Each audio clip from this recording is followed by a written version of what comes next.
Yeah, it's not a fair trade.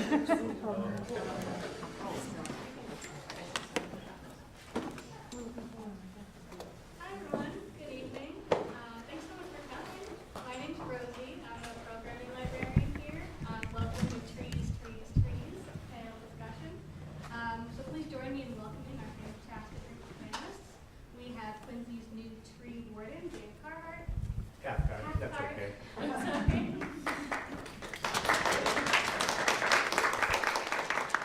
We also have Heather Charles Lis, an environmental scientist from the City of Quincy. And Ryan Fawcett, urban forester from the Massachusetts Department of Conservation and Recreation. And then members of the Quincy Tree Alliance are here tonight. They'll be moderating this discussion. Just a quick notice as well, tonight's event is being live streamed on our YouTube channel. Thank you, QATV, in the back for setting that up. So have a great time, and if you have any questions after, I'll be here.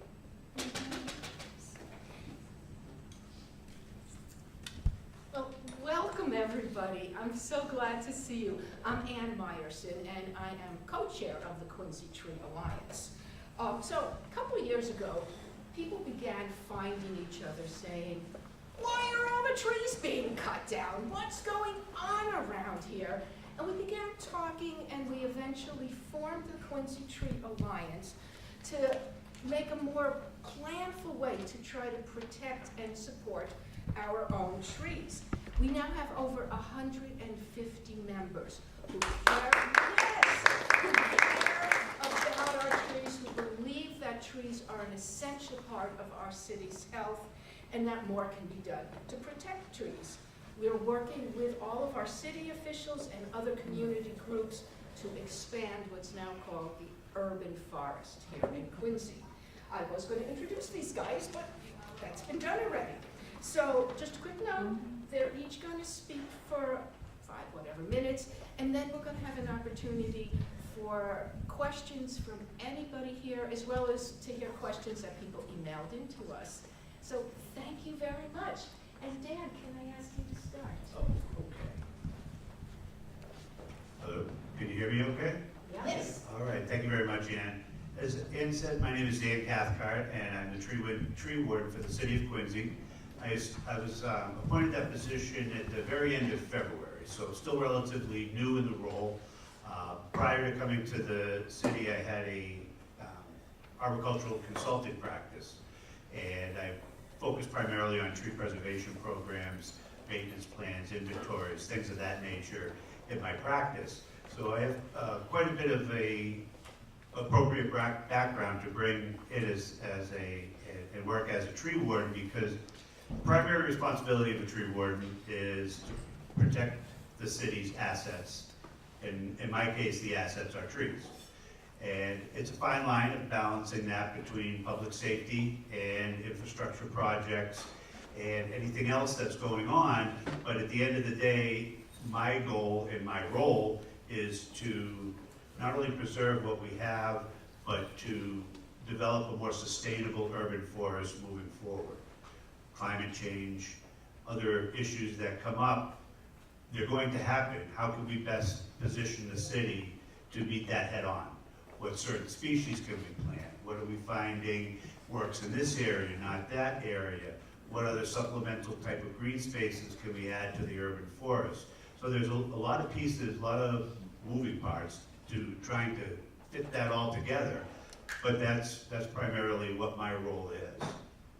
Just to touch on a couple of projects that I'm pretty excited about that are at various stages of the horizon, but that are there.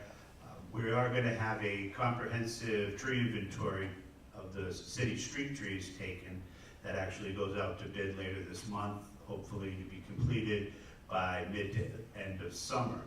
So with that, it'll be a ArcGIS type map that you probably have seen around. There will be a public-facing section so that you'll be able to find information about particular areas in the city. But what it's going to work for me is a great tool to understand what areas are underserviced, where density of canopy cover is, things like that, so we can allocate funding for, and budget for some more proactive tree maintenance instead of being very reactionary, which unfortunately most cities are when it comes to your forestry department. You know, a storm comes through, or you know, branches are falling and you have to deal with that. But what we're looking to do is be able to take that to the next step and do some routine sort of maintenance, scheduled cycles of pruning, so that the trees are in better condition, so you don't have to call and say a branch fell, right? So it makes more sense to do that. So with this tool at our disposal, I'm going to have a lot more ability to crunch the numbers and see where we can move with that. So that's pretty exciting. And it's, you know, with that we're able to, you know, target species, make sure we're diversifying species that we plant, and all those kind of things. So it's going to be a very helpful tool. Additionally, we were just happy to announce, just awarded Tree City USA for the 25th year running from the Arbor Day Foundation, so that just came through the other day. So, you know, I know that tree planting is a big part of this whole kind of master plan of ours.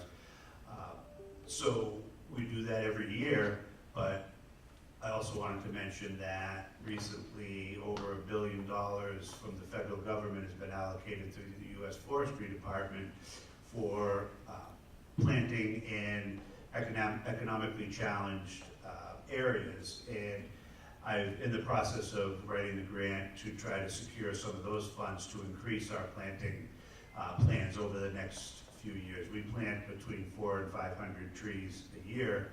So we're looking to expand on that over the next 5-year period if we're awarded this grant, to increase primarily in our underserviced communities, even more trees. So that's pretty exciting stuff too. You know, a couple other programs we're looking at are you know, Quincy 400 is coming up in a couple years. We just met with the mayor the other day, and he's excited about locating some finding some locations within the city that can sustain and are appropriate to take a larger size planting of a specimen type tree and sort of be celebratory trees for the 400th anniversary, ones that the next generation will have as a historic tree, you know, looking back and have some historic significance. So the Quincy Tree Alliance is working with us on working on up some locations so that we can work up to that planting as well.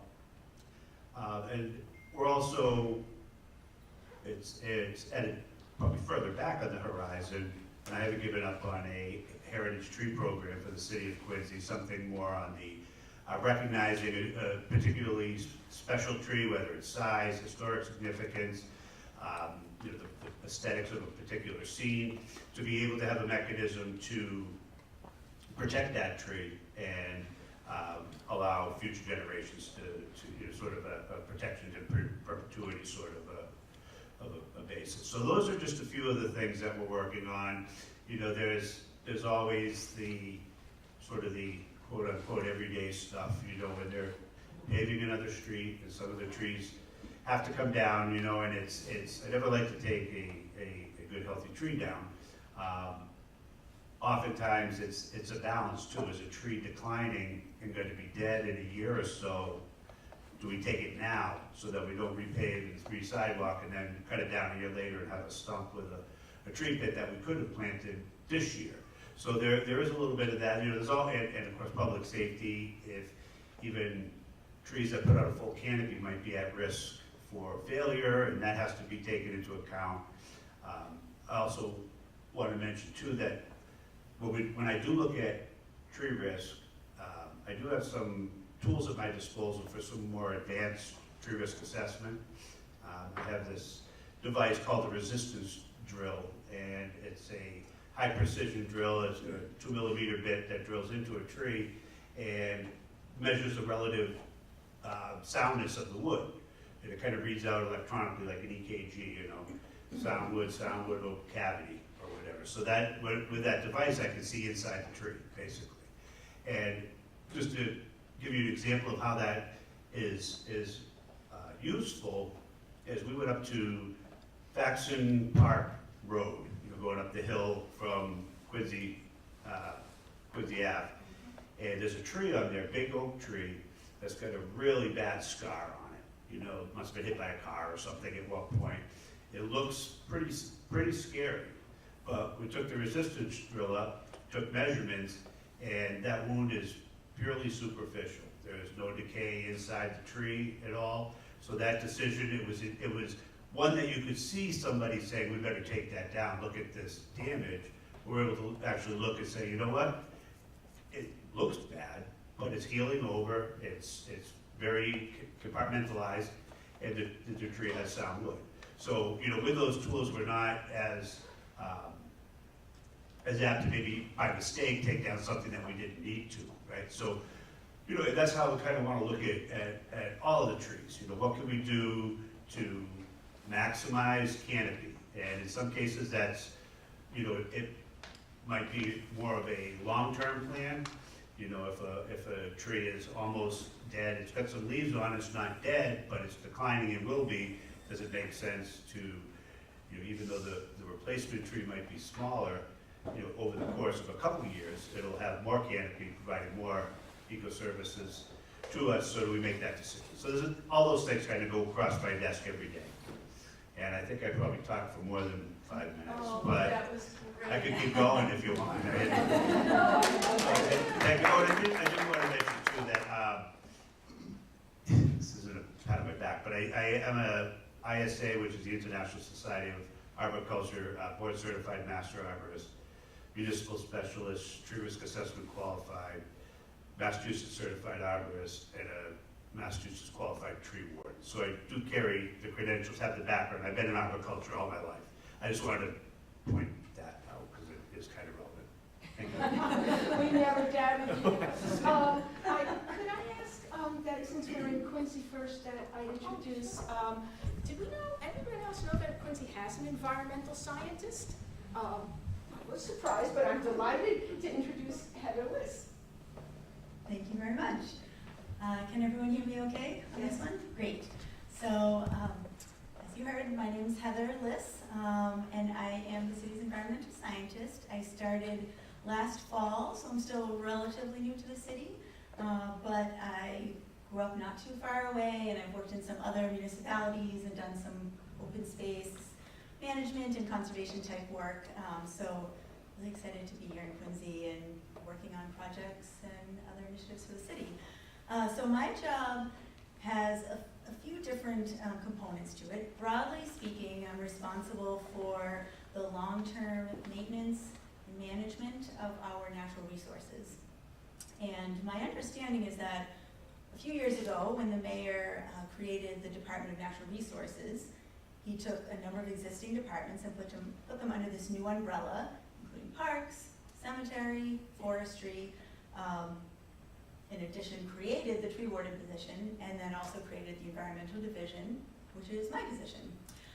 And again, my understanding is that a lot of the impetus was that there are open spaces that people weren't getting as much attention as they deserved.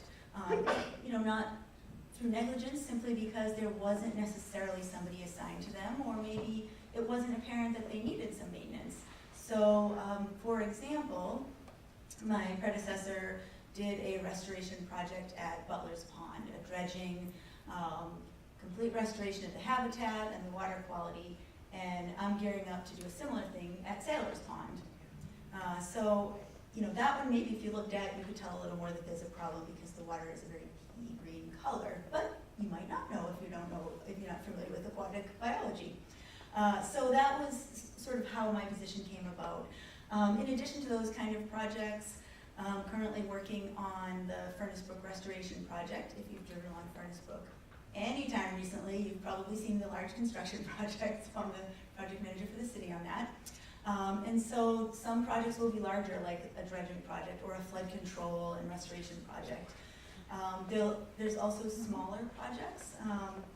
I know one of the questions that came up was about sort of our goals and visions, and some of mine are really broad and some are small. Like I'd love to set up a little pollinator garden somewhere. with some appropriate trees, you know, for shading a portion of the site. So there's little things like that, and it's been very encouraging so far because my input has been, you know, valued, and I've been asked about what are your goals. Obviously, there's things that the city has, you know, prioritized, and there's things that we have funding for, but I'm also exploring all the options out there and what funding is available. So when it comes to more of a maintenance, long-term maintenance, I'm looking at, so I'll go back to the example of Butler's where the big restoration happened last year, so it's not over now, in that there's some plants that need to replace because we had a drought last year. There's some invasives that are still creeping around the edges that we need to treat.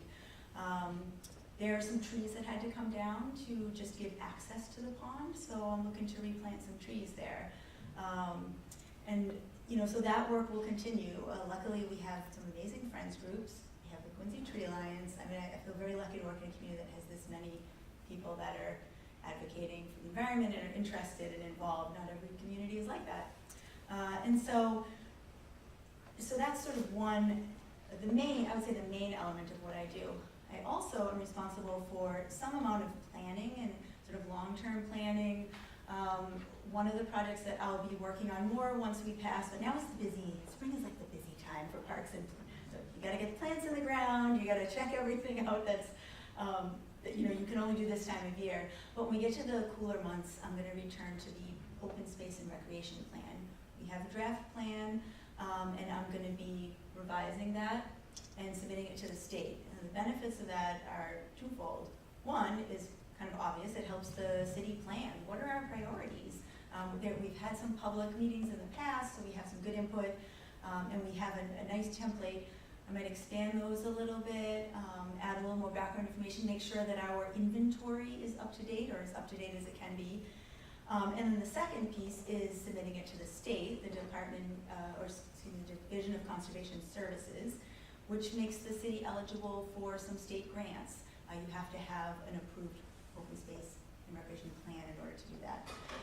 And so, in addition, there's always different initiatives going on for, you know, whatever the big issues of the day are. So of course, there's multiple working groups on climate change, some more regional ones on invasive species. I've been asked to participate in some of those, which I'm happy to do. The third component is education and outreach, and this is a perfect example, coming and talking to all of you, which I'm happy to do. You know, I have a goal to try to make more connections with the schools. I have elementary school kids, and I know how excited and engaged they can get, and then that information trickles upward, you know, into the community, and so that's something I love to do. I have, before my municipal experience, I do have a research background in ecology, and so, you know, if there's some opportunity, I'd love to maybe do a little bit of citizen science. There's a lot that you can do with trees, probably working with these guys here, but there's a lot that people observe and know, you know, people know about your neighborhood better than we do necessarily, because you see it every day. And so there's a lot of things like that that I'm really looking forward to doing. And then the final piece I would say is sort of recreation, like a passive recreation.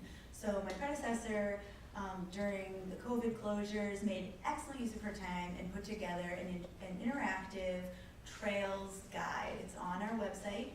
There's a QR code if you have a cell phone, you can click on that. And it's really wonderful. She mapped out trails in more passive parks and more wooded areas. A lot of them go through areas where there are trees. And so I'm inspired to kind of keep that going, and also just to spread the word. You know, not everybody knows that we have something like that. And unlike these guys, I'm going to check my notes in case I forgot anything significant. But that is in a broad nutshell. Oh, I also wanted to mention that I'm on the Stormwater Advisory Committee. So there's some overlap. You know, I do a lot of collaboration with other departments, getting to know people and working with DPW to maybe do a tiny restoration after some drainage work is done. Working with the building department and the Conservation Commission to permit projects for natural resources. and then state and federal agencies as needed too. So I enjoy that part of things. I think that many other things will probably come up as we discuss, but that's the broad brush nutshell of what I'm working on. Well, I just learned a whole lot. Before, 1 second, I do want to remind everyone to please take some of the materials, take a look. Hannah will point out some of the contact information, but please sign up to keep getting more information. And now I'm very happy to introduce Ryan Fawcett from the Department of Conservation and Recreation. Hi, everybody. My name's Ryan. I'm probably going to say a lot of what these folks just said to you, at least when it comes to trees and planting trees in the urban setting. So my name's Ryan. I'm an urban forester with the Department of Conservation and Recreation. I work in our south region, and I'm responsible for this, working with the cities of Quincy, Taunton, Fall River, New Bedford, Barnstable to be soon. And our tree planting program is called Greening the Gateway Cities. And Greening the Gateway Cities is a statewide program that kind of came out of this other program called the Asian Longhorn Beetle Reforestation Program. And that was the whole thing back in the 2000s. The Asian Longhorn Beetle came to Worcester, and it pretty much kills all the maple trees in the area and a few other different species. But as some of you may know, maple makes up a huge portion of our forest in New England, and especially Massachusetts. So in order to stop the spread of that invasive, the state and the federal government decided to remove a lot of the host plant material that was in their quarantine zone, which was a big chunk of Worcester County. They ended up removing like 10,000 or 20,000 different trees or something like that, which it's not great, but it worked. They've done a really good job containing that invasive, the Asian Longhorn Beetle, and as kind of a way to make up for cutting down all those trees, we created the Asian Longhorn Beetle Reforestation Program, where we hired foresters like me, and then we hired crews from the area. So we hired a bunch of laborers and assistants and all that stuff, and we went around and we knocked on people's doors. I say we, but I mean I wasn't there. We knocked on people's doors and we talked to them like, hey, I know you got a tree removed. Would you like us to plant one? We can do it setback. We can do it in your front yard or your backyard. We can do street trees. We can do all that kind of stuff. And we'll plant anything that you want, but we'll plant pretty much any kind of shade tree that you want, as long as the Asian Longhorn Beetle or the emerald ash borer doesn't feed on it. So that started, and we planted tons of trees, thousands and thousands of trees in that quarantine zone. It was a really big success.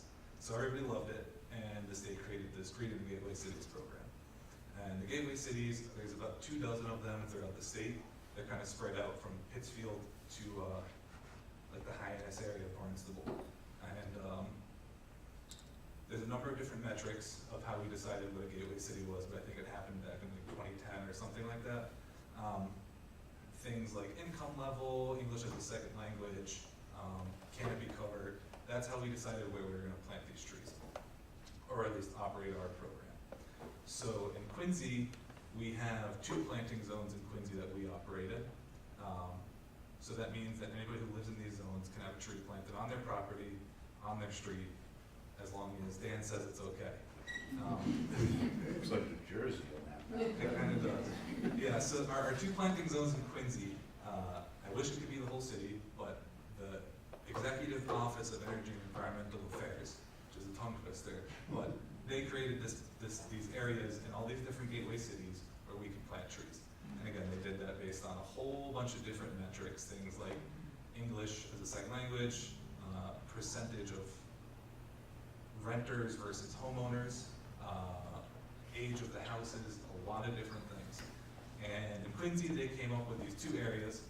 One is Wollaston and North Quincy, with a little bit of like the Montclair neighborhood in there. I'm looking over there. The online people can't see it, but there's a little bit of a map. And then the other area is Germantown and I guess Adams Shore. So in those areas, anybody can get a tree planted for totally free. You just have to call a number and someone will get back to you eventually. It's me, I'm gonna do it as fast as I can.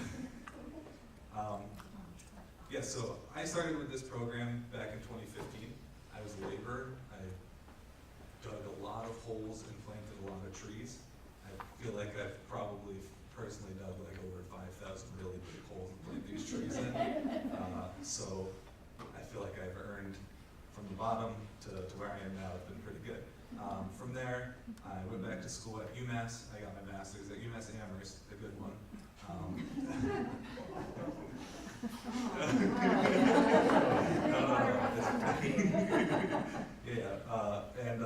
I got my master's. I wrote my thesis on teaching folks how to prune trees. So, like, taking one of you all from out there, how long do I need to talk at you about pruning a tree and let you experiment doing it until you can do it to the satisfaction of me or another qualified arborist. So it'd be like if how long it would take you to learn how to prune a tree before Dan said, all right, I'll let you go out in my street and prune a tree. We focused on small stuff, small trees that you can prune with 2 feet on the ground. So it's a little bit of citizen science, a little bit of arboriculture. And it was a really great thing to study, and I'm really hoping to work with communities out there to kind of push that, get some folks out there pruning trees and helping us take care of them. So after that, I did a whole bunch of other stuff, and now I'm here in Massachusetts. And it's been really great so far. I grew up in Springfield, so it was nice to come home to the state. And yeah, so back to what my actual job is, rather than me talking about myself for a while. Like I said, anybody who lives in these areas can get a tree planted. And the goal of us planting these trees is that we want to raise the canopy cover. So there's tons of benefits that go along with having trees in your neighborhood, in your community, in your general area. Things like they filter the air, they reduce particulate matter in the air, they help stormwater infiltration, they soak up carbon, they create shade which lowers the air temperature and the surface temperature.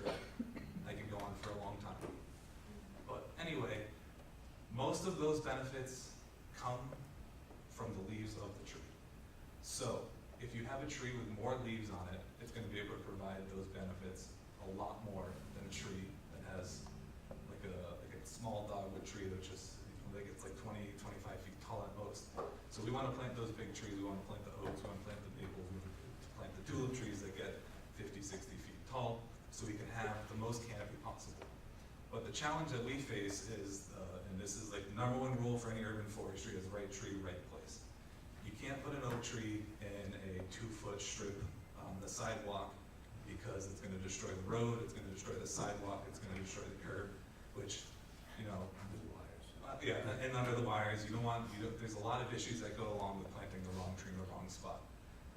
So it's a matter of working with residents and talking to them about, hey, this is your property, what do you use it for, or your house where you live? What do you use this for? Do your kids play ball in the backyard or in the front yard? Do you cut through anywhere to get from your driveway to your front door? Figuring out the patterns of use in their property and what they want to get out of where they live. And so there's lots of different trees out there. There's hundreds of types of trees that grow. Not all of them are native to this environment, to this region, I should say. So we have a lot to work with. It's kind of thinking of like a palette. So all these different trees are different colors in like an artist palette, and they all have a different role to fill. They all evoke different emotions or fill different roles in your life, in your property, whatever. So let's see. Right tree, right place is the most important thing, and that's where we run into a lot of the issues where one of the things that could happen is I might have a homeowner who has a yard that's like a whole acre or something like that, and they might just want a single dogwood, which is a small flowering tree in their yard. And I want to plant them trees. I don't want to plant just a small flowering tree in their giant yard. So it's a matter of working with them and educating them. We have lots of materials that we give people. We have whole spiels that we have for telling people why trees are good and all that stuff. So I'm a little bit of a tree salesman, even though it's a free program. Keep upselling. Yeah. You keep upselling, it's like, what's another 10 feet? But yeah, so it's working with these homeowners, trying to educate, I shouldn't say homeowners, working with residents, trying to educate them on why they should get a tree in their yard, why we can't put this tree right up against their foundation, why we can't put this tree near their water pipe or gas line or something like that, and why I don't want to put a tiny cherry, small flowering cherry in the middle of their giant yard or their park. Which, there's nothing wrong with those trees, but you know, my goal and our program's goal is to create the most canopy possible. So in Quincy, we've had kind of a long process. We've planted around 1,900 trees in Quincy. We have a goal. We don't really have a set goal. We like to imagine that we could get to 5 trees per acre, which is really kind of a hard thing to achieve. But we don't want to set a limit. We have a lot of time left in this program to try to plant trees in these neighborhoods. So I'm really looking forward to working with Dan, working with people who live in the area and the city to try and find them. I'm not trying to make that up, sorry. Working with the city. Yeah. And on top of that, like I said, I work out in Taunton and a couple other cities. We just hired because I have recently switched to a regional position, and we just hired a forester dedicated to the city of Quincy who just started on Monday, which is great. His name is James. He couldn't come tonight because he just started this job, so he's got a lot of other things to worry about. Yesterday.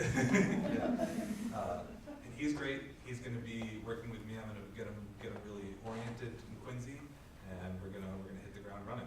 So yeah, I look forward to talking to you all. I just wanted to mention one thing I forgot to mention. I didn't have my notes, like Heather or would have remembered. But as both Ryan and Heather mentioned, one of the other kind of goals of my job is going to be engaging more community groups and doing things like pruning workshops, watering workshops, planting workshops, and trying to be as connected with the community as we can. So that's, I think, whether it's Ryan in the state or Heather and I in the Natural Resources Department, that's a big focus for all of us, and a lot of support with our Commissioner Dave Murphy and with the Mayor as well to try to increase that connection with the community and how we can develop that and really move things forward. So I did want to mention that. All right, thanks you guys. That was great. I don't know who primed you on some of those questions because you guys just, went through and answered some of the things that we plan to ask. I'm Hannah Carlson. I'm on the board of the Quincy Tree Alliance, and we really want to hear from our audience. And we also had received some questions from our members via email before this. So I'm just going to start off with one question, but maybe to ask each of you, but you can, have kind of a quick answer, and then we're going to just start taking questions from you guys, okay? And we have some others we can throw at these guys in case you guys get quiet for a second, but to start it off, because I think you guys can all talk a little bit about this. So we're really excited about the tree inventory happening, and Dan, you touched on a bunch of the different reasons why it's going to be such a useful tool for the city. But I'm curious if you guys just wanted to talk about tree inventory a little bit more specifically, like as it might relate to maximizing environmental benefits or like with climate resiliency, like so how you might use it as a tool, or if it would even be something that would get incorporated like into the open space and recreation plan, or if that's kind of a done deal that I'm not clear on. And also like working with DCR, like if that's something that then could feed into like species selection and stuff for that program, and communication. So it'd be great if you guys could each just take like a minute to like kind of get into a little more nitty gritty on why the tree inventory is going to be really an awesome asset for all of us. I think you answered your own question. All those things right there. So, yes. So just to kind of give you an idea, what happens when we do a tree inventory, a comprehensive one like this, we're going to gather every tree site. Okay, so that may be a live stem or a dead stem, a tree in the ground, a stump where a tree may have been removed, or an empty planting site. So with that information, first of all, we have a more accurate assessment of what's out there and where can we go plant now, kind of a thing, because we might have identified, oh, there's 1,400 empty tree pits. We can go, maximize our plantings there with as little other efforts of cutting sidewalks or whatever else. So we'll have that, but when we collect the data, it's, it will have tree species, the size of it, the DBH, diameter of breast height of the tree, like I said, the species, probably the approximate height. We'll capture that information so that we'll be able to do, with a click of a button, how many maple trees do we have? Right, how many red maple trees do we have? Right, how many Armstrong red maple trees do we have? And be able to really look at that, because we do try to follow, we don't want to have a monoculture, right? We don't want to go plant too much of any one thing. Ryan certainly covered the right tree, right spot. We spend a lot of time thinking that out, or we did this year as we're planning for the fall street tree planting. We spent quite a bit of time on species selection, what's the right location for these species, we have to deal with salt tolerance, bad soils, drought tolerance, all these other factors, what will work in these tough, to be honest, planting a street tree in a city, all the stars have to align for that to be successful. We're gonna, unfortunately, from prior to any of us, a lot of trees were planted a few years back along the streets that didn't make it. So those are all gonna have to come out. I mean, I don't think we'll get too much complaints because they're all dead, but they're gonna be replanted with hopefully better technique in the planting, because that's where it all starts. Well, actually, it all starts with the right selection of the species, also inspecting the actual stem to make sure the plant is good before we put it in the ground. Proper planting, breaking up the root ball, augmenting the soil, watering, and then this kind of leads right into one of the, like I said, maybe community involvement, volunteerism on developmental pruning of the young trees so that we don't have problems down the road when they do start to maybe come in conflict with utility lines and things like that. But back to the tree inventory part of it. Also, we'll be able to, one of the other things we're going to identify is primary maintenance need, right? So if they're doing an inventory and the tree is dead, we'll know that. We'll know, all right, where do we have to go to get all the dead ones out, make the place safe, or if it's a different kind of categories of maintenance pruning, all right, now I know I can query that and look, all right, I'm in, Ward 1, Precinct 1, I've got 4 days of maintenance pruning there.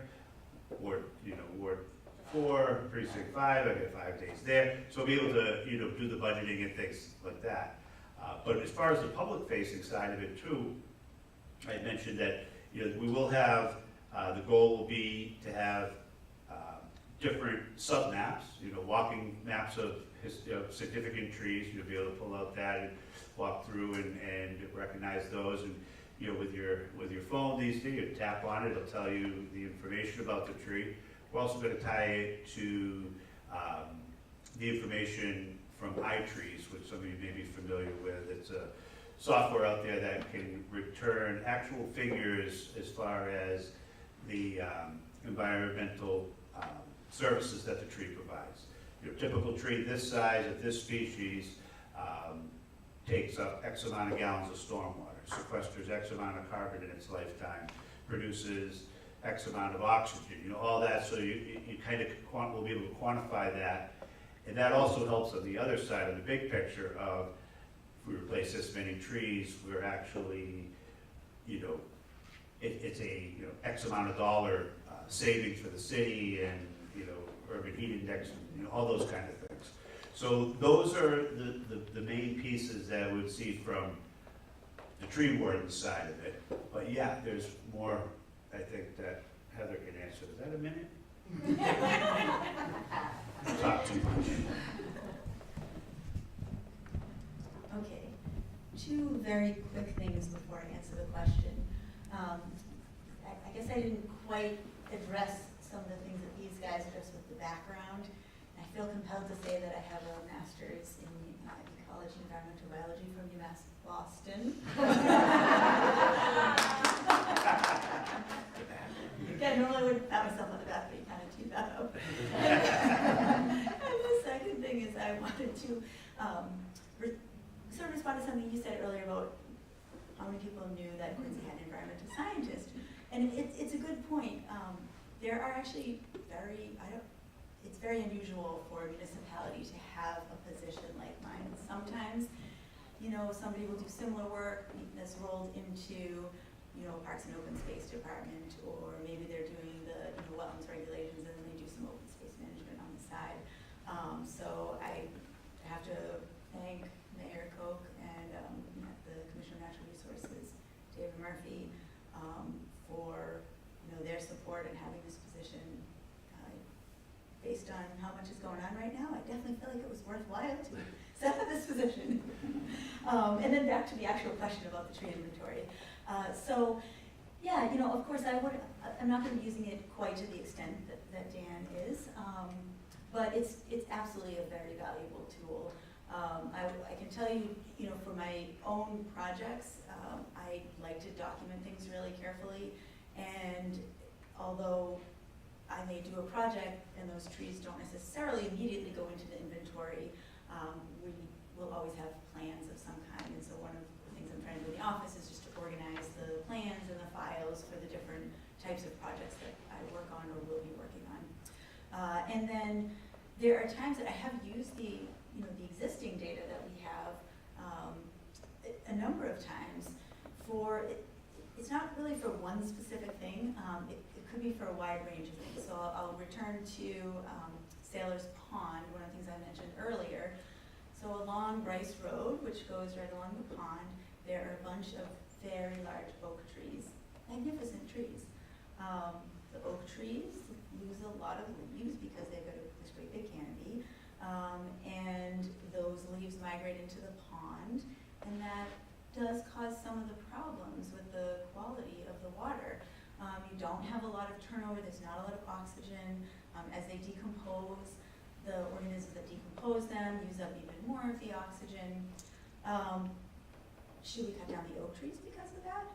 I would say no, because they're also providing shade to the pond, and that shade is going to decrease the temperature of the water and offset some of that negative impact, kind of do the opposite. And so I've looked at the database at times to say, okay, well, let me strategize in this area. So when we eventually do the dredging and restoration at Sailor's Pond, I'm looking at what stormwater improvements can we make in the area, and how do trees, come into play? Do we do some tree walks filters, like an individual tree that's stormwater directed to it? Or do we do some selective pruning or selective removals of some young saplings that maybe are a less desirable species, so that we can keep these magnificent oaks? So that's sort of an example. And I imagine that, I may use it more as there's more information going into it. But I do find it really helpful to look at the city as a whole, and what is the makeup of our urban forest? What else what are we missing? Or are we selecting species that are going to work in this environment if it's a little warmer, if we change to a different zone, a different planting zone in the future? And so that kind of overview and seeing that information is really helpful. I sense that you would like to respond to that. But I'm going to let the I have something moderator. to say, really quick, very quick, I Very promise. quick. So the inventory that we're talking about is a street tree inventory, right? The approximately 20,000 trees along the street, identified stem by stem. We will also recognize other forested areas, but more as a unit, right? So Faxon Park would be a forested area bounded, but what we'll be able to do with that is based on canopy cover, still recognize what those ecosystem services are that the whole area is providing. Maybe not on a tree by tree basis in a park, but the park as a whole. So there will be specific information on the street trees, and then the other green spaces, other parts of the urban forest will be sort of blocks of space. All right. Ryan? Do you want Sure. to touch on? Yeah, I think my co-panelists did a really good job at touching on how municipalities can and will use this inventory data. I think it extends beyond just inventory to you can take those tree points and you can make other GIS applications with it. So we have a GIS analyst on our staff and the Gateway Cities program, and she's great. She helps us make all kinds of maps where it'll show me the trees we planted compared to impervious surfaces or compared to like tax parcels and all that stuff. So it really helps me target where I want to send my outreach to. It really helps me target what species I want to plant going forward and all that kind of stuff. And I'm sure you'll be able to use it in a similar way. All right, great. Nice and short. Thanks. All right, so we'd like to open it up to the audience. If anyone wants to stand up and ask their question, then maybe I'll repeat it to the QATB mic. Yeah. Well, first off, I really appreciate what you're doing. And my question has to do with, I guess, tree maintenance and not planting and cutting down, but more trees are getting older, they're getting moribund, and I'm concerned about invasive species, pests that affect the trees, and how we're dealing with ensuring that trees that are getting older live out their lifespans, and we can also deal with the toxins and the invasive pests that might be affecting the trees in the city. Okay, so just to repeat it, it's really it's a maintenance question regarding the aging trees in our community and the pests that exist or might come in our near future, and how the city and you can touch on the state too if you'd like, Brian, but how the city's thinking about that and addressing that in terms of maintenance and future planning. Sure, thank you. Great question. And that kind of rolls back to being more proactive than reactive, right? So we are, a part of the grant that I had mentioned earlier is focused towards underserviced neighborhoods, but what that might be able to do is allow us to redirect funds to other areas of the city that were designated for those areas so that we can maximize for the entire city. But the whole goal is to take a more proactive maintenance approach so that it's, especially on the mature trees, like you said, that the best defense against a pest is a healthy tree, right? And the best way to keep a tree healthy is to, give it everything it can to sustain itself. So, if a tree is got a dead branch in it and it's trying to kind of squeeze off that branch and heal over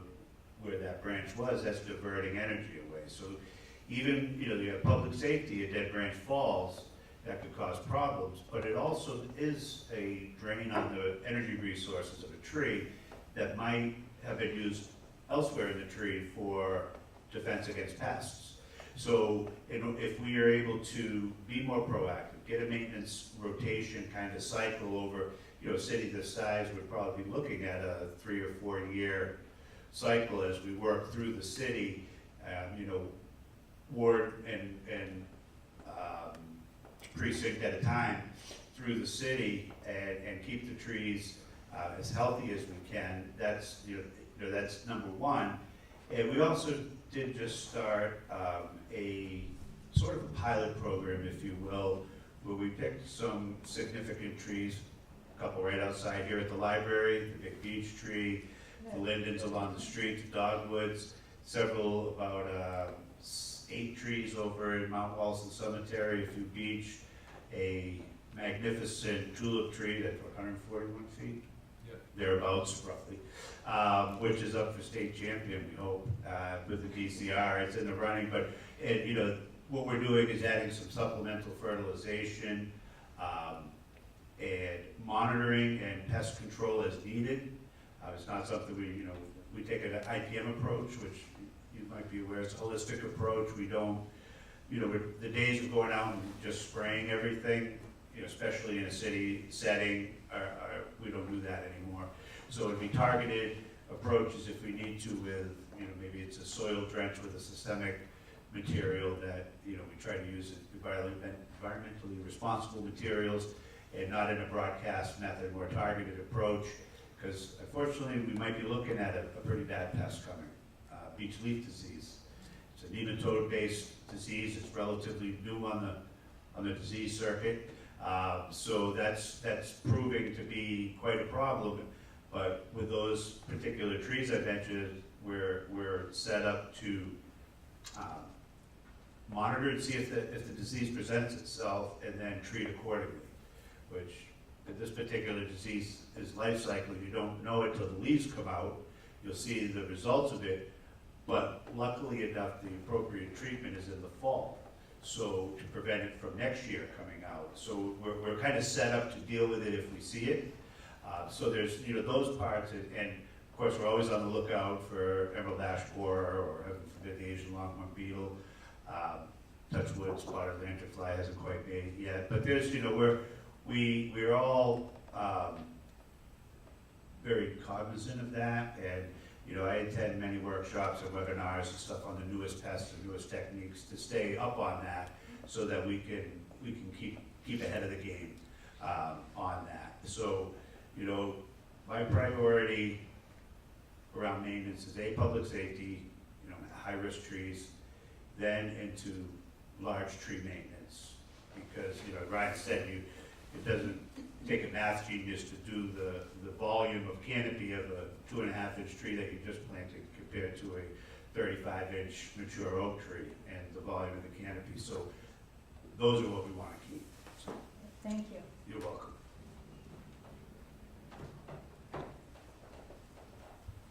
Yes. I had a conversation with the mayor a few years ago about street trees, and he told me something I had never really thought about, and it was about like those salt machines that go around in the wintertime and spray. And he told me that at some point the DPW bought some kind of machine that sprayed a lot farther and covered more, territory than, on the street than the older machines. I don't know, maybe they're very expensive, but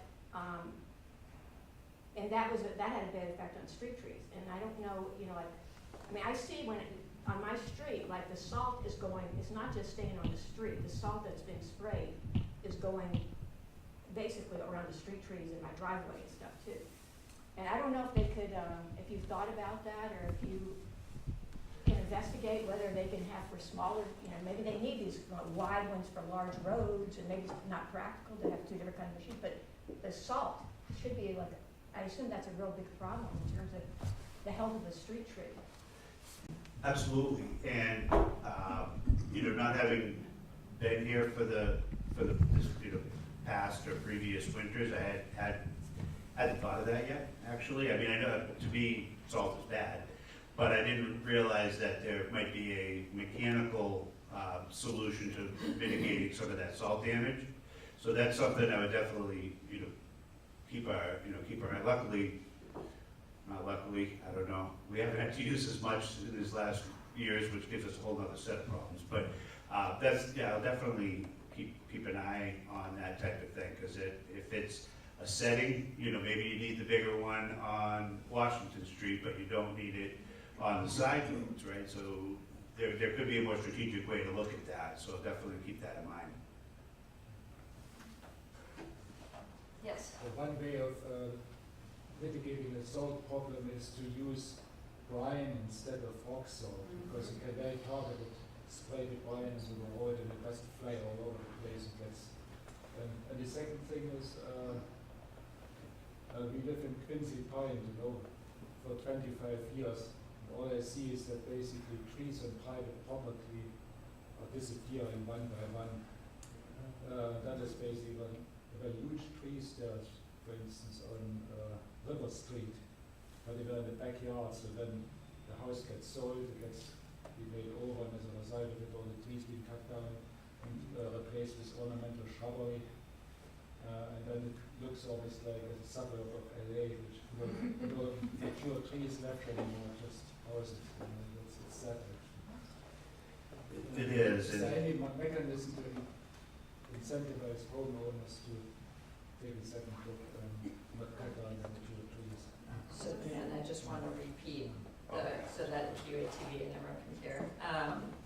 So one, and we can follow up a little bit with the salt or the de-icing compound, but I think the second question was a great one, which is seeing a lot of trees on private property being removed.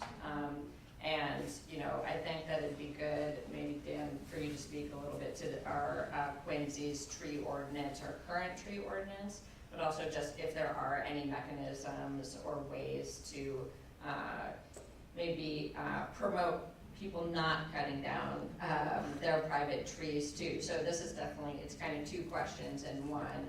Maybe it's what is the ordinance, and maybe how could the ordinance be augmented, to that end, and maybe on advocacy level as well. Yeah, the first part I can answer easily. The second part is a tough one, right? So currently there is a tree protection ordinance in the City of Quincy. It goes into effect if a building permit is requested or applied for. So if, in other words, you're putting an addition onto your house and your trees will be impacted, or you're a developer, you're going to redo an area, whatever the scenario is, if it involves a building permit that triggers a mechanism for me to decide whether the tree ordinance is in effect or not. So its tree ordinance says any significant tree that's 8 inches in diameter or larger is going to be removed for, well, first you have to identify on the site your significant trees, whether it be on the building plans or a separate plan, which ones are significant. And then if any of those trees need to be removed for the project to proceed, they have to be mitigated, or if they're going to stay on site, they need to be protected. Right? So tree protection zone, fencing. If they're going to be removed, they have to either be replaced inch per inch with a minimum 3-inch trees on site. So if you cut down a 30-inch tree, you'll have to plant 10 3-inch trees on the property. In some of these cases, there isn't enough room to reasonably plant those. So the other option is to pay a fee, or not a fine, but a fee into the tree planting fund that we use to replant across the city. So that is how we sort of try to eliminate developers coming in and just wiping out the entire area to replant. But it also does come into effect for homeowners. If you're looking to put a large addition on and you didn't have much of a backyard and you have to take down all your trees, that tree ordinance does come into effect there as well. So in order for that to, your plans to be approved, I have to approve the tree study and the mitigation plan. So that's what mechanism we have in place now. If you're just a homeowner, I don't mean just a homeowner, but if you're a homeowner and you have a tree in your backyard and you want to cut it down, at this point there's no mechanism to stop you. And that's unfortunate, but there's the flip side of that. That's one extreme. We have no control over it. The other side is a program like the City of Cambridge has, where you need a permit to remove any tree, significant tree. They drop theirs to 6 inches, and even if a tree in your backyard is dead as a doornail, hasn't had a leaf on it in 6 years, you still need to get a permit and go through the process. You'll get one, but it's again, to sort of, it's to maintain the canopy. So that's the other extreme, where, you are very controlled in what you can do. Somewhere in the middle is where I'd like to land, but it's, I think, probably a bit of a ways off to have an enforceable ordinance on homeowners and their property, tell them what they can and cannot do. But that's where I also like the idea of a heritage tree program, where you voluntarily, you have a tree nominated, whether it's yours or whether you go to your neighbor and say, hey, we'd love to nominate a tree, but there's an agreement there that the tree will not be cut down, barring, becoming a hazard, hit by lightning, it's dead, whatever. Certain conditions, otherwise the tree is preserved. And, I think trying to work that angle, and really, a lot of it's gonna just try to be the outreach and education, and try to let people know the benefit, or the lack of benefit, really, what you have on the flip side for taking down a mature tree like that. So it's tough. It's a tough one, because of the fact that there is nothing in place now, and it's hard to find that middle ground either. It's one or the other. You either have to do it for everything, or you don't do it at all. So trying to find that middle ground, maybe with something like a heritage tree program, we might take a step in that direction. But it's going to take a lot of interacting with the community, and maybe many more times that question gets asked to be able to get enough support to do it. Can I ask a question? Yeah, Heather had actually a follow-up to that. Here you go. Yeah, thanks. So I wanted to just add some, not necessarily different perspective, but just take that a little beyond, what Dan is suggesting, which, hopefully something like that will happen, something that makes sense for Quincy. So when we're thinking about what we have now, when we're talking about private property, there are a couple of times when trees could potentially be regulated. If trees are in a wetland area, or if they're within the buffer zone, or there's a regulatory buffer zone around wetlands, that's a trigger for review. Then those might need to get approval from conservation staff or conservation commission. In addition, if there is a larger development and a lot of trees are coming down, and we don't have as many parcels here as in some communities, but those projects need to go through a site plan review. And I haven't looked into exactly what the rules and regulations are here, but in most communities there's some oversight by a planning board or similar. So there are a couple of things now that may help. And then, beyond that, when we're thinking about private property, there's regulation, and then there's incentivizing or educating people to just make a decision about their own property in the absence of a binding regulation. And Dan was getting at that with the education. I mean, for some folks, it might be getting something that shows the number of what they're saving in heating costs because of the shading of the tree on their house and the cooling effect of the transpiration when that tree is growing. For other people, it might be some information about all the critters that are using the tree. That would be me. I love the critters. But some people, when they realize the connection, and again, clearly that was myself, like just falling in love with how everything is connected, and how a tree, even one tree, it's not just that tree. And I think that's the other thing that's unique about an urban setting like this, where our trees, it's more than just one tree, because we don't have as many as some places, just by nature of being an urban area, so they're all just that much more very brief personal anecdote.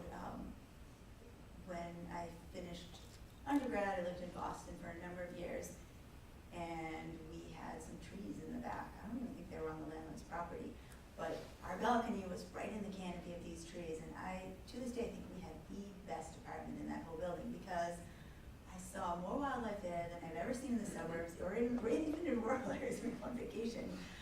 And so I got really connected to those, and so there are ways that we can connect people to trees, and I think some of these other programs, like maybe it's not regulation, but maybe it's just celebrating some of these incredible big trees and get people connected, or the tree planting event that we did for Arbor Day at a school. Those kids, I tried to challenge them to connect with a tree, and if even a few of them do it, I'll feel, like that was a victory. And then the last thing I wanted to say with regard to private versus public property, when I'm looking at things through the lens of ecology, landscape ecology is a field of ecology where you're looking at, from sort of a bird's eye view to some extent, what do we have in this matrix of habitats? We have some construction over here, we have some green space here, and what are the connections between those? We really need those wildlife corridors and those little refuges for our wildlife and people to enjoy. And so, not that I want to necessarily identify private properties and put a bullseye or a star or whatever on them, but when we're doing things like open space planning, we can roughly identify, look at these areas, and that can help the city. Maybe we see that there's a gap, and we do have this tiny city parcel that maybe we wouldn't have thought was so valuable, but now we realize that's the one lasting connection, because people have taken it down their private trees, as they may have right to do. And so we can try to take some action to improve things. Can I add something really quick? Sure. That's a good question. Sorry. Yeah. I know we're not all. I know, we got a lot of questions for you guys. Yeah. So just touching on the whole celebrating trees and all that stuff. DCR recently did a kind of a relaunch of our Legacy Tree program. And so you are able to go, if you Google DCR Legacy Tree, you can get to a nomination form where you all can nominate a tree you want. And a forester, probably me, will go out and measure the tree. We'll calculate all the width, the height, DBH, all that good stuff. And you can nominate a tree for size, botanical interest, cultural interest, how it looks, and pretty much anything. And it doesn't provide any official protections for the tree, but it's a really great way to kind of educate people, because there's a nice map that you go to and look at all the big trees around the state or in your neighborhood. Quick anecdote, there's a huge elm tree in Back Bay in Boston, which I know is a nice neighborhood, but it's like a giant 4 or 5 story complex, and in the alley in this U where there's cars and broken asphalt, there's an elm tree there that had like a circumference of like 40 feet, or not 40 feet, like I think it was like 24 feet or something like that. It's like the biggest tree I have seen in Boston, and having this tree has been like a legacy tree, and I think it might be a champion tree, has like people from the neighborhood saw us standing around this tree, and they're like, this tree is important, we know this tree is like nominated or a champion tree. So things like that can really help bring people together and help you rally around individuals, and that kind of radiates out from the individual tree, and will radiate out from there. So go nominate a legacy tree. That's great, thanks. And actually a link to that program, as well as links to some other relevant, like the forestry website and the Quincy Tree Alliance website, are on that little white piece of paper that's standing up. We didn't project anything, but if you want to take a picture of that, it also has everyone's email address and phone number, in case I forget to say that later. So if you want to take a picture, and you can bring that information home. Lori, you had a question? Yeah, I just wanted to ask, particularly the tree warden, so if we have a neighbor who is cutting down a large tree in their yard, which has happened several times since I've lived in my neighborhood, they're supposed to have if it's more than 6 inches diameter or 10 inches diameter, they're supposed to done a permit or something for that, or there is no policy. And can we call you and say there's a tree being cut down? Is it legit? They do not need a permit for that. That's only if it is around a construction project. If they're doing anything that requires a building permit, triggers the ordinance. So, you know, a neighbor just cutting one down is unfortunate, but no, they don't need a permit to proceed with it. I think I was probably when I was referencing Cambridge, so, but if that was confusing, I apologize.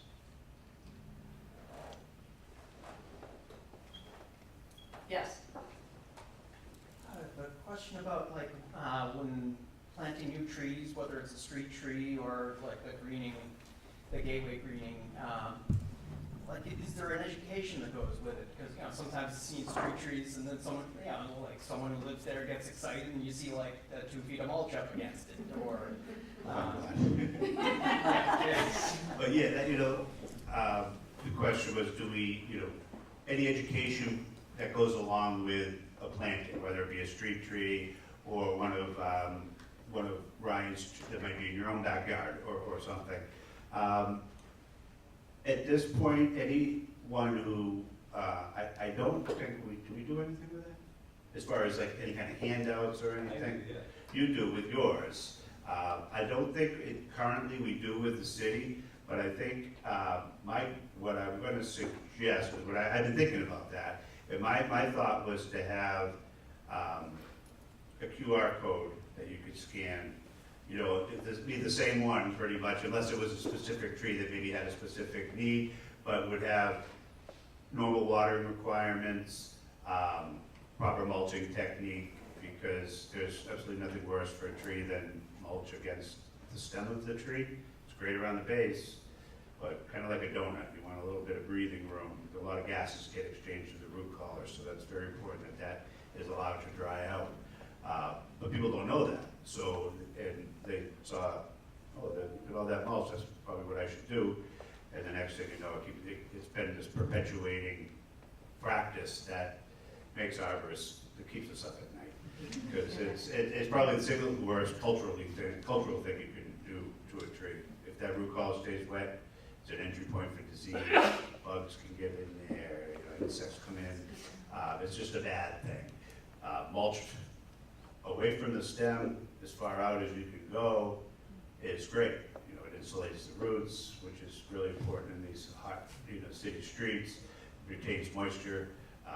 Can even, you know, I don't know about you, but if I'm walking down the street and up a middle line and there's a mulch, I'll just usually walk around it. I don't even walk over it, which helps get compaction. I think it's a human nature thing. It's like a little barrier. You walk around it instead of stepping through it.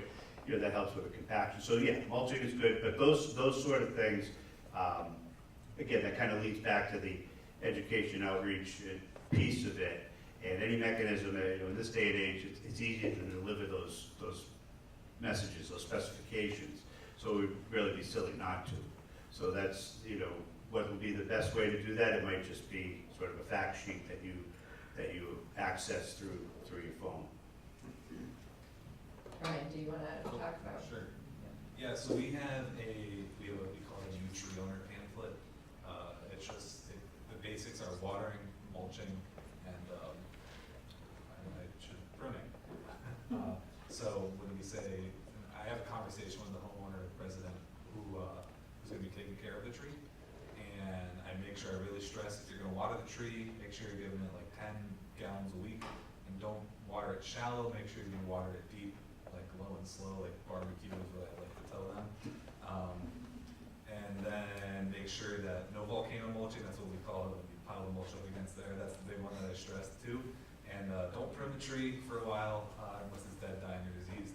And that's usually what I tell the homeowners to stick to. So yeah, we have a pamphlet, we give people US Forest Service has a tree planting guide, we give them that too, and we have lots of handouts. Yeah. And I'm available for them to call if they have issues in the future. And that's great, and that's, you know, Ryan works more on a one-on-one relationship. I'm coming to your house to plant the tree, so I know who to talk to. Going down the street, it's not as, maybe, you know, it might be someone 3 doors down that's going to take care of that. So having something on the tree that anyone can access, I think will be a good mechanism for us. In multiple Yes, in multiple languages, very important. Yes, no, this is a great communication question prompt, and we've talked a little bit about like new tree plantings having like a tag that then they could get more information with a QR code, or even just like a water meet to deal with some of the drought issues we've had. So I think that'd be great because it could link right to something like the fact sheet that you're describing, Ryan. Just to follow up with another kind of communication question is, how is the city communicating plans for the tree removal and the reasons behind it?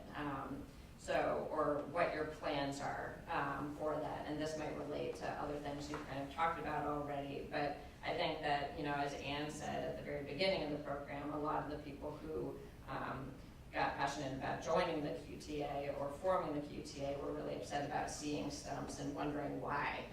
So it's really just that big question, why? And so, you know, what might be plans to increase communication, specifically maybe about trees coming down, and maybe in the interim, who's the best person to reach out to, or how to get a hold of you? The best person to reach out to is Heather. Her cell phone is right under the bus.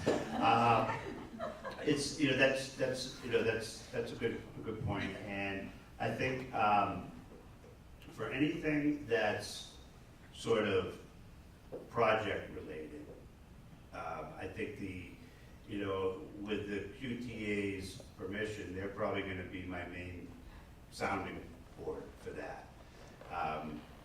Like we did a month or so ago. We're going to be up in Faxon Park, driving along the road, taking dead branches above the street so they don't fall on people when they're driving or walking. We're not taking down any live trees. Might be, there's a few dead trees that could have fallen in the road by the looks of them.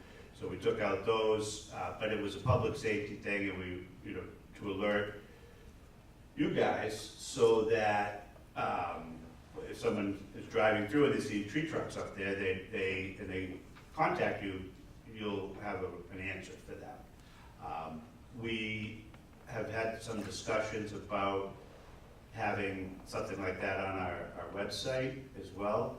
We do have an area where on our website that advises of where utility pruning is going on when they come through for their circuits, National Grid each year, which we happen to know there's, this year's cycle has many fewer miles than last year's, so it's going to be less of an impact for utility pruning this cycle. But, I think one of the other things that, and with that, there's a place on our website where you can go and see where they're working today. So it's like, why are these guys on ABC Street? And you'll look and you say, oh, National Grid's here doing their thing, as opposed to, if it's not on that schedule and someone is there cutting street trees, yeah, call my office, because that's not good, and we need to bring a stop to that. So yeah, having the information out there so you know when something isn't going the way it should is important as well. And I know I think you have that on your website too, sort of the watchdog thing. You see something here, if it's not on the utility pruning or one of our contractors doing work, but if you call me and it's one of our contractors, I would know that. Because if we have someone, say there's a high-risk tree somewhere and they need to go take care of it right away, I might have found out about it last night at 5 o'clock and they're there at 8 the next morning. Getting that message out might be tough, but, fielding that information, be able to, to address those, they're few and far between, but it happens. But if we're having more of a project-based program like, going to facts, like we're going to be up in Marymount again doing some pruning up at Paget, but it's no more cutting live trees. There's some areas where there are dead branches that need to come out. But when we're getting ready to go up there, we'll let the community know so that what the kind of our scope is. Again, it'll be public safety. It's not any more big trees coming out, but those are the kind of things that we're going to communicate with the public so they know as much information as we can provide about what's going on to cover that. As far as, you know, other pieces that I think kind of fall under that piece would be when they're doing the road paving. Those, you know, that happens inevitably every year. There's a circuit, you know, they do different sections, different roadways, repaving and sidewalks and that. And on those, we typically, most of this year's projects were already in place before I got here. But moving forward, it's going to be, you know, I'll walk or drive in some cases, the streets that are up for paving and identify either trees that are, you know, dead and need to come out, that are severely declined, and like I mentioned earlier, it's going to be dead in a year or two. We know we'll take it out now. It's not contributing much. You know, it's decaying, and as it stands, it's releasing carbon, not sequestering it. You know, there's those things to factor in. So do we make the decision to take the tree now, even though there's leaves on it? But if it's in severe decline and there's not much of a canopy per se for the stem size, it makes sense to replace it now. So anyway, those trees will be identified on a tree by tree basis moving forward for those streets that are going to be that have the infrastructure work done. And if the other kind of mechanism we have in place due to Massachusetts state law is a tree hearing. So say you, Dave, I'm picking on you, you have this beautiful tree in front of your house, but you want to move your driveway. And you call me up and say, can I take this tree down? And I say, Dave, come on, who are you talking to? We can't do that. The tree's perfectly healthy. But if you feel compelled to do so, you can call for a tree hearing and present a case. You might be a lot more compelling evidence than me driving by and looking that tree's perfectly fine, you know, and moving on. So there is a mechanism in place to try to move forward the removal of a healthy tree. And those are sometimes need to be done interdepartmentally within the city too. DPW says we need to take this one down because it'll make our lives easier. But we can't take that tree down, it's perfectly fine. They might call for a tree hearing, present all of it, it's gonna cost X, we'll replant, you know, X, Y, Z, we'll skip the next 4 that we're gonna do, whatever. They present a case and a decision is then rendered off of that. The tree hearings are open to the public, people can all come in and weigh in on them. So that's another mechanism that's in place if it's a street tree. You know, that's Chapter 87 public shade tree law that governs that. So not trees in parks, cemeteries, schools, anything like that. I won't make that call. Yeah, I know you won't. All right, so we have like 5 more minutes, I think. Do you want to follow up? Yeah, Heather's going to make a quick comment. And then I do just want to say before you say it, like if people need to start taking off because we're getting close to our time.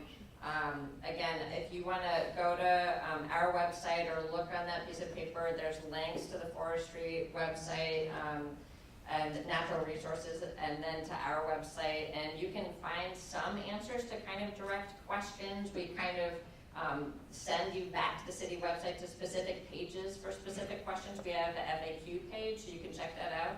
But also, since we're running low on time too, if you have pressing questions that weren't answered tonight, feel free to email us, and maybe we can round up some more questions and answers and figure out a way to get those answers back out to the community.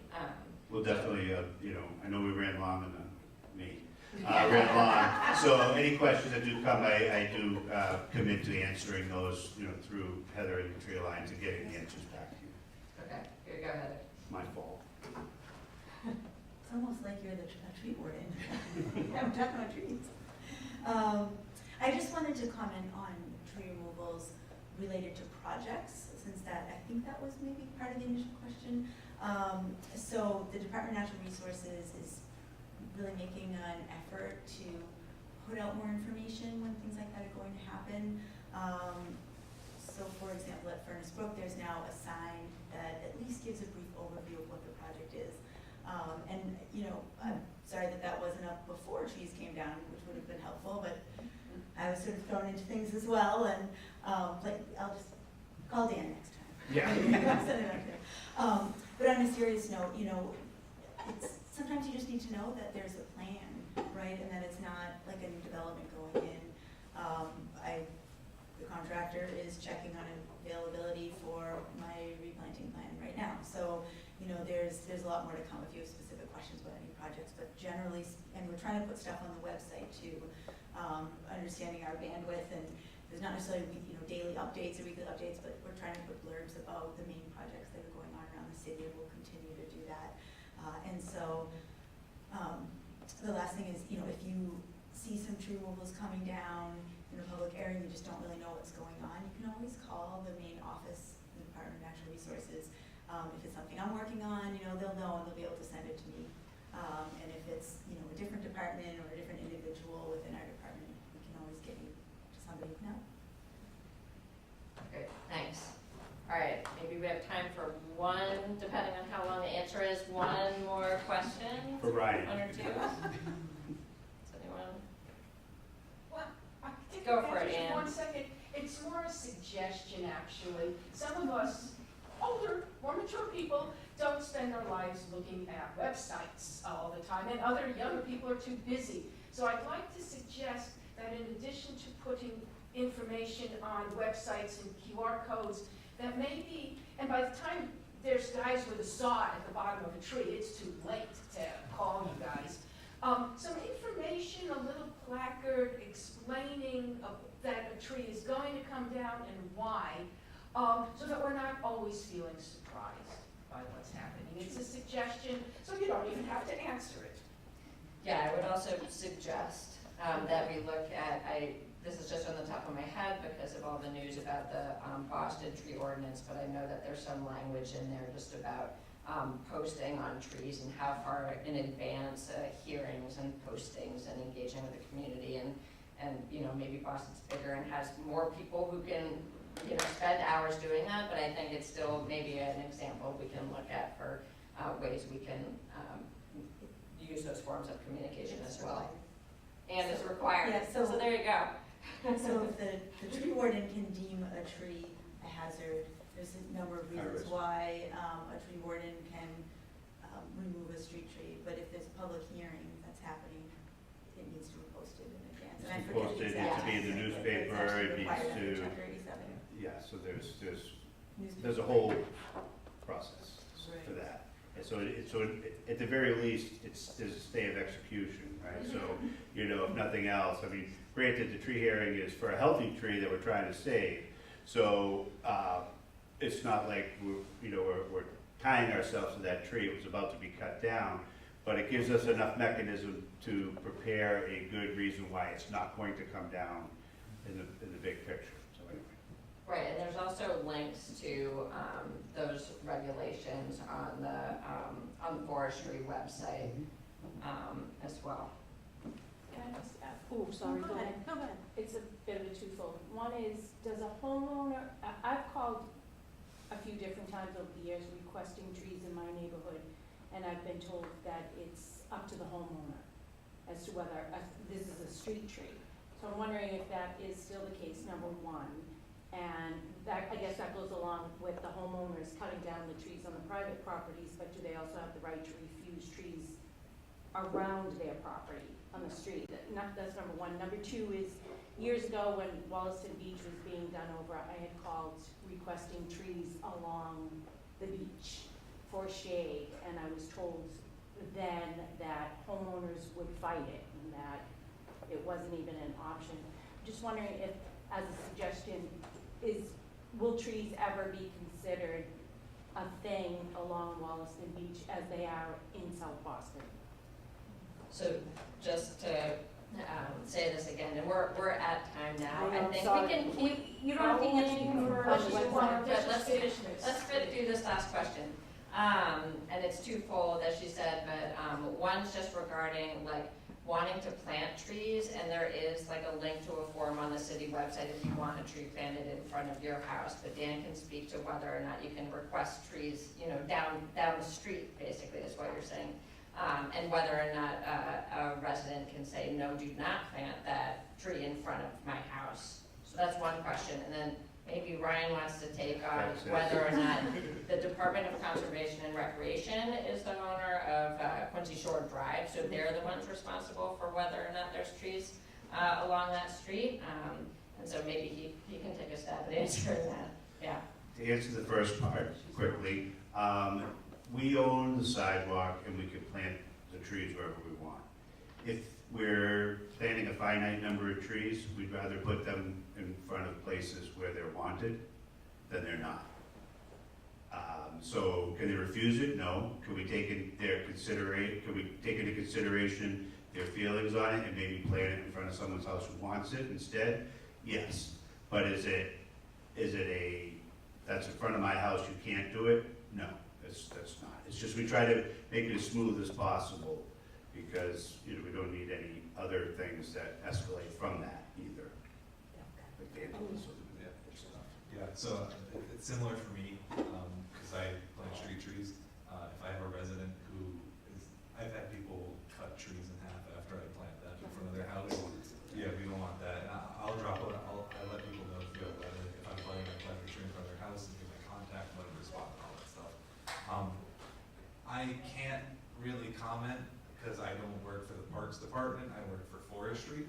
So the Wollaston Beach is managed, I think it's part of the Neponset complex.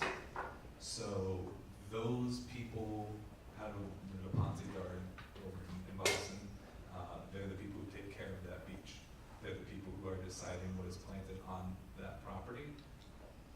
I'm working on getting trees planted in the median on like the northern part of Quincy Shore Drive, which isn't along the beach, but we're trying to do something just because that's in my planting zone, and theoretically the beach is not eligible for me.